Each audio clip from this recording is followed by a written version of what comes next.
pj-fleck-show is presented by Window Concepts and Affinity Plus Federal Credit Union. Now, it's the pj-fleck-show with Pierre Nugent, Ron Johnson, and Justin Gard.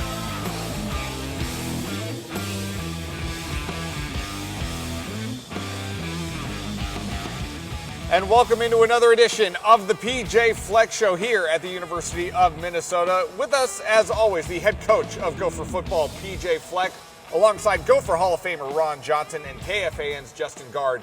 I'm Pierre Nugent. Yes, we are even equipped with drones, everybody. We have upgraded the pj-fleck-show. We're doing it on a weekly basis.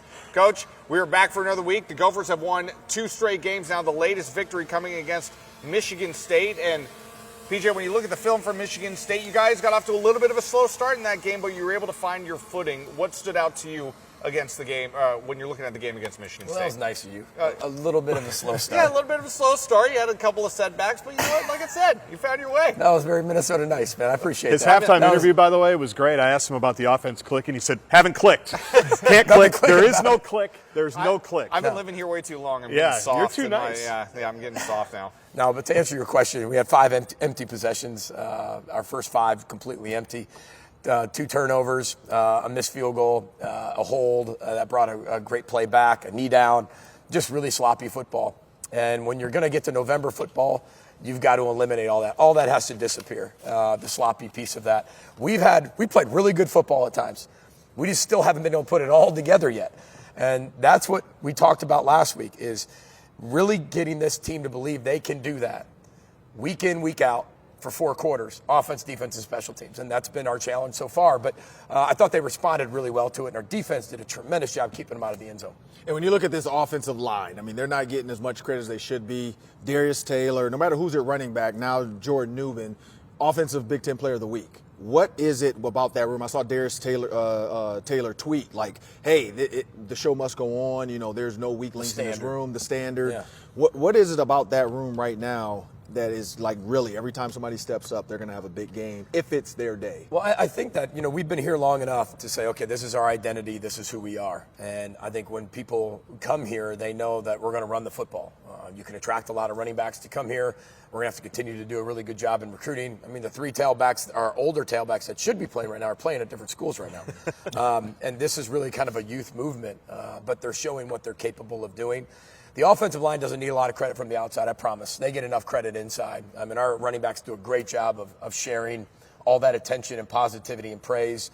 And so does our staff. I mean, all that matters is our voice and our message inside of our walls, and everybody's going to critique us. They're going to high-five us when it's good, but keeping our change your best, row the boat type mentality inside those walls is critical, and I think the O-line's doing a great job of that. At the wide receiver position, PJ, one of the upperclassmen is still playing here. Daniel Jackson has developed into one of the best probably in the Big Ten. Maybe in Gopher history, all respect to Ron, because I know you want to get your word in there. But what has he meant to the passing game, and what have you seen from him in his development now the last couple of years? Well, just steady growth, but I've also seen just an understanding of the game of football, and there's so many things he does with option routes.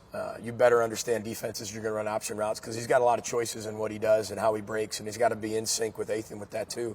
But not only that, just being able to have a great feel of the game. And sometimes the picture is not exactly the way it's going to be. How do you adapt to that picture within that route? And I think that's where he's grown the most, been able to create separation because he's always a step ahead. Well, I know I was a little bit Minnesota nice off the top of the show, so allow me to change my tone here a little bit, PJ. No, that's fine. What's up with the turnovers? I mean, the ball is the program, is it not? I keep hearing this on a weekly basis. It's written here somewhere. Yeah, it's written out here somewhere. What font is that? Yeah, -1 on the turnovers. You had 3 turnovers, but it's what is being worked on in practice in order for you guys to re-emphasize the ball is the program and the security that you guys need to play with the football moving forward? It's consistency. It doesn't mean perfection. It's consistency. I mean, we do all of our ball security drills every single day. We do our 78% stuff every single day. Unfortunately, we turned the ball over 2 times in 2 possessions and just being careless with the ball. And again, sometimes you have to touch the stove. You can coach and teach all you want, and sometimes they still have to go touch the stove. And it's unfortunate because you can learn the easy way or the hard way. And the easy way is learning from other people tell you what's going to happen when you touch the stove. It's really hot. Don't touch it. Okay, got it. The hard way to learn is saying, well, yeah, I got it. But you know what? I'm going to touch it anyway. They're not wanting to do that, but it is the ultimate protector because you want to make a play. You feel like if you bring it away from your body, you're going to make a play. But that's why we say the ball's the program, because nothing's more important than that football. And the minute you turn that ball over, everything changes. And when you talk about the defense, there was a stretch where we were trying to figure out what's going on with the defense, and all of a sudden, Iowa, Michigan State, 2 great performances. What's changed, or what switch was flipped with this defense? It's about getting better. We talked at the beginning of the year. It's not like, we've ever had teams where I sit here and tell you what they're going to be like, and you're like, man, I had no idea. Mm-hmm. Or, hey, they're like this now, but I didn't tell you that before. You have a really good – the way I kind of talk about teams, you can tell, like, what is coming. Can't predict a win or a loss, but you can tell what things are coming down the pipeline. This is an inexperienced team. Maybe we have some experience, but for the most part, we don't have a lot of seniors, and we have a lot of inexperience. The first-year guys are getting significant time. And when you have that, then you have injuries, right? And then the portal has kind of changed your roster a little bit, especially late in April. Your youth is going to be even greater, and the guys influencing behind some of those really good players are going to be way younger. And then if you get hurt, the next guy's really young. So it's a combination of all that. There's no excuses, but there's reasons. And then you, as you go through the year, have to adapt to those reasons as a coach and find a way to make that better. So I think that's what you're seeing here. Guys growing up. Guys, it's not their first game anymore. It's not their third game anymore. They're getting into game 8. Some of them game 12. They're getting there. And it doesn't mean we're going to be perfect, but we are getting better in a lot of areas. For some of them, this is their first November with the Big Ten West at stake. And some guys have been through it, and we know it's probably going down to the last weekend. So how do you kind of talk about the West ramifications? Because I'm sure your team knows the standings. I'm sure your team knows who controls what and all those things. How do you handle all that? Well, I think you have to be very transparent with your team. We've made it to November, and our football matters. There's a lot of people who've made it to November right now, and they don't matter. The season doesn't matter in terms of championship races. That doesn't promise us anything. We're very transparent. We talked to them about it on Sunday, exactly where we sit. But other than that, we're still embracing what we've learned in our past, creating our future for the last third of the season. And whatever you did before that was really costly, that cost you games, cannot show up in the month of November. If it shows up in November, this is when you get beat, because everybody's magnifying what you do really well. And if you're not doing it well, it'll magnify in November.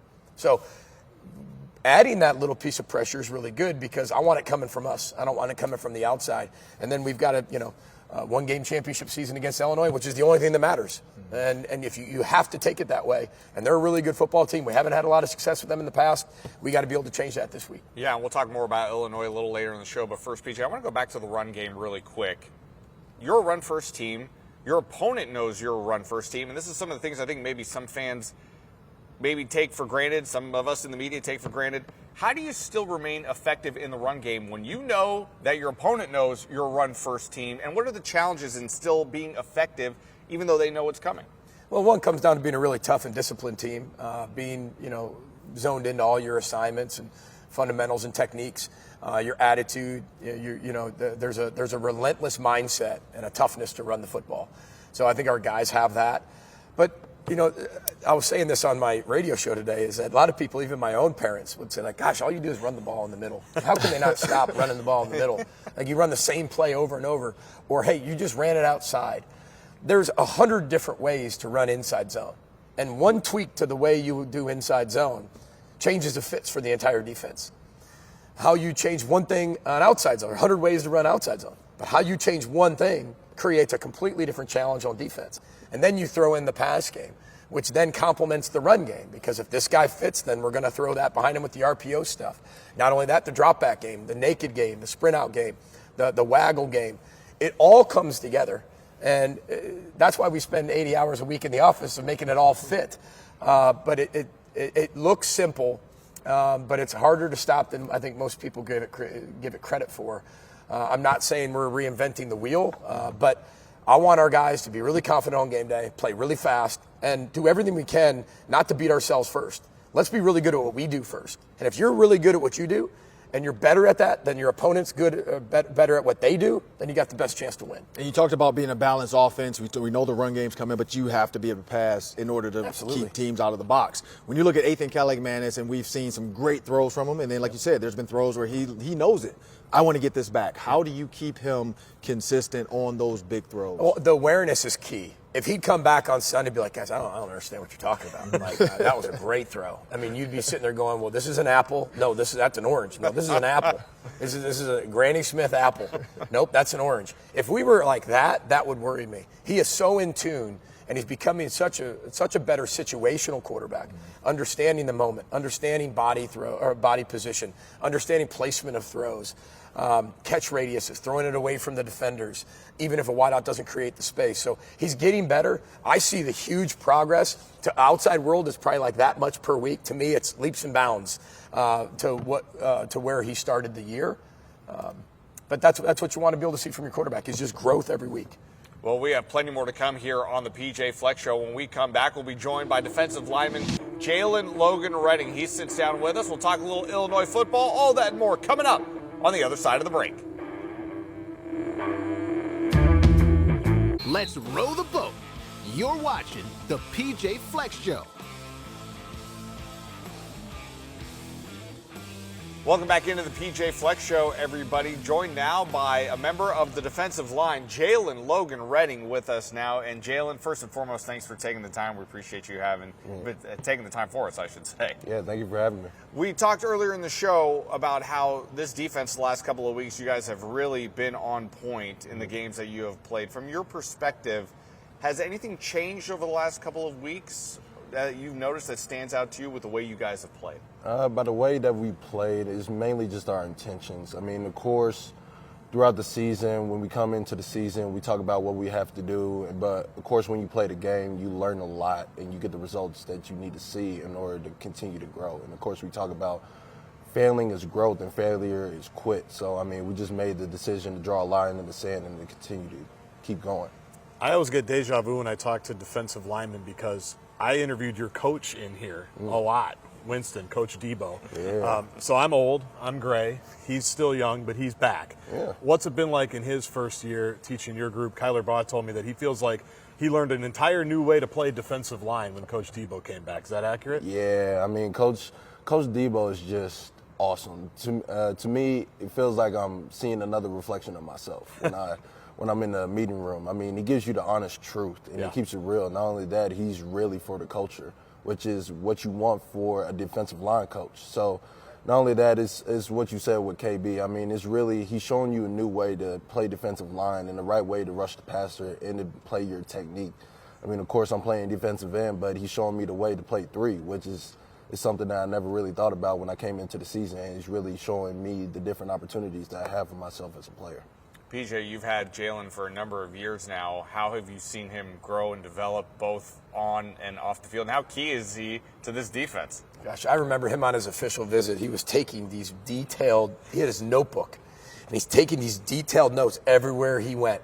On the official visit, I have never had anybody in my entire life as a head coach take the most detailed notes on an official visit. And he asked questions, he'd write them all down. He had notes from all different schools, right? Yep. And when he talked about having intentions, that's how he's always lived his life. He's always been intentional. That's one of the reasons why we recruited him. He's one of the smartest guys in the room, but he doesn't act like he's the smartest. He always is thirsty for knowledge. He was playing 5 technique last year with some injuries. Pre-season, we moved him to 3 technique. He hadn't played 3 technique except for maybe on third down. But now being a starting 3 technique, it's hard to go from an end inside. And he has almost looked better inside than he even did outside. He's involved in a ton of committees and a lot of things off the field. He is the ultimate student athlete here. He represents our football program in a first-class fashion. I mean, he is exactly what this culture and this program is all about. I can't say enough good things about this young man. His future is so bright. And if anybody's out there looking to hire people, when he's done playing in the NFL, this is your guy.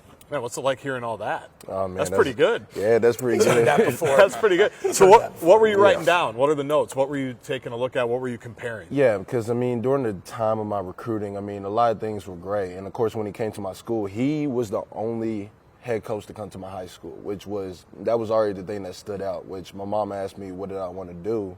And he was like, yeah, I need to go take this visit or else I would regret it, which I didn't regret it after that. So, I mean, of course, on the visit, I was taking notes to make sure that I was getting what I saw. Yeah. And obviously I did. I mean, this culture, the coach, and not only that, the rest of the coaches that continued to visit me, I mean, they were who they said they were.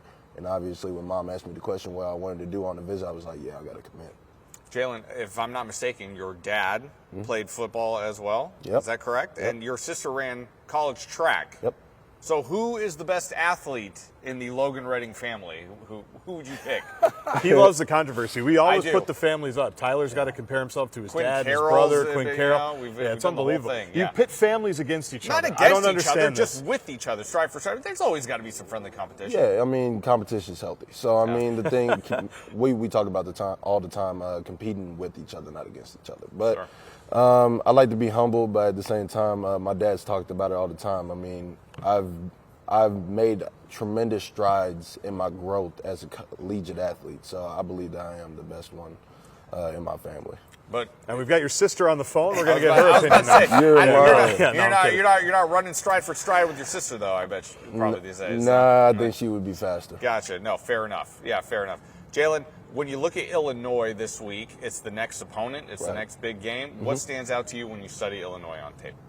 They're a really good team. I mean, of course, any team that we play, we see the weaknesses on our end because, of course, we're focused on ourselves. I mean, we do want to focus on the other opponent because we can see what they can do. But at the same time, I mean, if we don't focus on the things that we need to correct this week, we won't play at our best. And, of course, we talk about being 1-0 in the Illinois championship season because each game has the potential to bring us that closer to the West and to the Big Ten title. So the thing about Illinois, I mean, they have great players. They have explosive players on the outside, have a great QB, O-line can play, and then not only that, I mean, they have a great interior D-line. So, I mean, we have to focus on all ends. No doubt about it. Well, we certainly appreciate you taking the time. Jaylen, best of health and success the rest of the way. Oh, yeah. And thanks again for joining. You might have a future in TV. I think you might have a future. Just think about it. Yeah, I'll think about it. All right, very good. Take some notes. You ask any questions you want. Get the notebook. We'll set you straight. Yeah, the notebook will be right there. I got you. No doubt about it. Jaylen, thanks again. So much more to come here on the PJ Fleck Show. When we come back, we'll talk with PJ a little bit about diving deeper into Illinois and what can we expect on Saturday when the Gophers take on the Illini. That's coming up next on the PJ Fleck Show.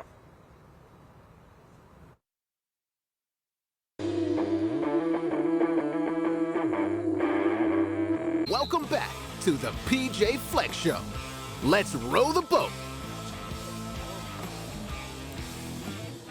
Welcome back, everybody, to the PJ Fleck Show. Time now to turn our attention to Saturday's opponent, and that is the Illini from Illinois. And PJ, this is a team that probably should have beaten Wisconsin a couple of weeks ago. They are 3-5, but this is a team that plays hard and a physical style of football, don't they? They're very good. They're very good, especially on the O-line, D-line.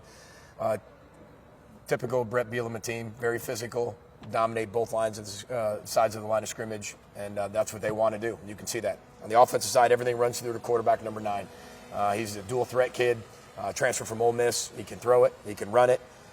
He is the leader, and they've got other backs that are big, strong. Offensive line's big, and they've got on their D-line, they got 2 big-time draft picks. One probably a top 10 pick, one probably a few top 3 round pick. In the interior, and then a bunch of other players around there that can really play. So this is a very dangerous football team. They're very good. Probably one of the better teams we played all year. And when you look at, I mean, the passing game for this team, they're 14th in Big Ten. Stats really don't, as far as rankings don't matter. But when you look at the amount of yards they've given up, how do you keep your receivers from like begging for the ball? I know that's part of the program where they're not going to do it. Ethan knows I have to run their game, but when you see things, or is there things Ethan can see to say, hey, I have a one-on-one matchup with Daniel Jackson, I got to take this? Yeah, we just got to be efficient in what we do. I think whether it's run game or the pass game, you just got to be efficient because if you're efficient in one area, it can open up the other area. And then if you're efficient on both sides after the first 5 possessions on offense, I thought we really were efficient when you look at us last week in terms of what we did after the first 5 possessions, which the good thing was it didn't last very long because it was just to the end of the first quarter. But we then became efficient. We were 200 yards passing, 200-yard receiving, like exactly that for 400 yards. So that's what you really want to be able to have with what we do. And how much do you take from last year's game? You do take a lot from it because a lot of the guys that played for them play for them last year. Yeah. You can take a lot from it, but 2 different teams. This year's teams for us are very different than last year's team. So they've given up a lot of sacks. You mentioned the dual threat quarterback. What's the key to rushing a guy that does maybe want to get out a little bit? And you got to keep him in the pocket, and you got to be able to shrink the passing lanes down, the step-up lanes, and that's critical because they're really big. They do a good job of spreading it out, throwing some lanes open for him to run, and He's been able to throw on the run. He's been able to complete passes on the run. He's a really good athlete, and next thing you know, you look up. If you don't contain him, he'll have a 40-yard run. Is it better to have to know that he's dual threat? I talked to Joe Rossi after the game on Saturday. I said, "Do you like when the backup comes in and runs all over the place?" He says, "Nope, I definitely do not." Is it nice to have an idea that the guy wants to run a little bit? Absolutely. When you're preparing for ghosts and they put somebody else in there that you didn't necessarily plan for, I mean that's the worst thing that could happen. That's the Halloween nightmare for Joe Rossi. It usually is. Yeah. And we take a lot of pride in having contingency plans and preparing for it all. And you do that all the way back to training camp for option teams and different things like that. But that's part of the chess match, in football is, are you ready for that person when they come into the game? Justin brought it up, but we went all show long without mentioning that it is, in fact, Halloween. And it plans with the team. Does the team do anything special for anybody dressing up weird today? What's it like for Halloween inside the campus of Norris Wilson did. I wore some hair to practice today. Did you? Yeah, a little wig. But other than that, And our his radio players. show. Oh, Yeah. did he really? Yeah. Unsettling. Yeah. But You he looked good. didn't want to wear it on the TV show? No, I really didn't. The reason I did it on the radio show, I have a full head of hair though. But last Thursday, our players, Norris Wilson, who's director of our player development, put together an event we have every year here. 150 Hope kids come in and trick or treat with our players, and all of our players dress up. It is a blast, and we did that last week leading up to this week. So we have business to attend to. I always give our staff about 2 hours tonight to be able to go trick or treat with their family, and then we'll go back to work. Perfect. We love it. Well, Coach, we appreciate you taking the time as always. Thanks, and everybody. don't forget, Gophers and Illinois Gopher pregame show this Saturday here on Fox 9.